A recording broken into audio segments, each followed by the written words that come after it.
Well, this wasn't a productive or a perfect day. It's just a normal day in my life at my home. Okay, so I started my morning with doshas. ഈ അരിമാവ് use ചെയ്തുണ്ടാക്കുന്ന ദോശയിൽ കുറച്ച് നെയ്യൊക്കെ ഇട്ടുണ്ടാക്കുമ്പോൾ അതിനൊരു crispiness ഉണ്ടാവുമല്ലോ. എനിക്കത് ഭയങ്കര ഇഷ്ടമാണ്. അങ്ങനെ ദോശയൊക്കെ കഴിച്ച് ഇങ്ങനെ ഇരിക്കുമ്പോഴാണ് ഞാൻ അവിടെ ഗ്രേപ്സ് ഇരിക്കുന്നത് കണ്ടത്. പിന്നെ ഒന്നും നോക്കിയില്ല, അതിന്ന് പറഞ്ഞ് ഞാൻ എടുത്തു. ഒന്ന് കടിച്ച് കഴിഞ്ഞപ്പോഴാണ് അതിൽ കുരുവുള്ള കാര്യം ഞാൻ അറിയണേ. അപ്പൊ തന്നെ ഞാനത് കളഞ്ഞു. പിന്നെ നോക്കിയപ്പോഴാണ് ദേ ചക്കയുടെ അവിടെ ഇരിക്കണു.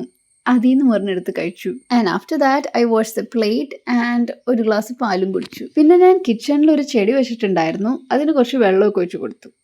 പിന്നെ ഇതാണ് എൻ്റെ വീട്ടിലുള്ള പൂച്ചക്കുഞ്ഞ്. Well we got her last day. പക്ഷെ ആൾ ഞങ്ങളുമായിട്ട് പെട്ടെന്ന് സിങ്കായി.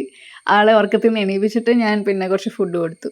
ഒരു ഉച്ചയൊക്കെ ആയപ്പോഴത്തേനും അമ്മുമ്മയുടെ കൂടെ ചക്ക ഒരുക്കാനായിട്ട് ഞാൻ ഇരുന്നു. And after that I had my lunch.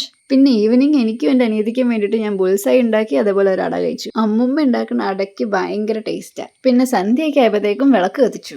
എൻ്റെ അനിയത്തിക്ക് ചെറിയ ചുമ ഉണ്ടായിരുന്നു. സോ അവളെയും കൊണ്ട് ഞാൻ പിന്നെ ഡോക്ടറുടെ അടുത്ത് പോയി. വീട്ടിൽ വന്നിട്ട് ഞാൻ നല്ല ചക്കപ്പുഴുക്കും അതേപോലെ ഒരു അടയും കൂടി എടുത്ത് കഴിച്ചു. പിന്നെ കിടക്കാൻ പോകുന്നതിന് മുന്നേ ഐ ടൈഡ് മൈ ഹെയർ. ഒരു 12 ഒക്കെ ആയപ്പോഴത്തേക്ക് ഞാൻ കിടന്നു.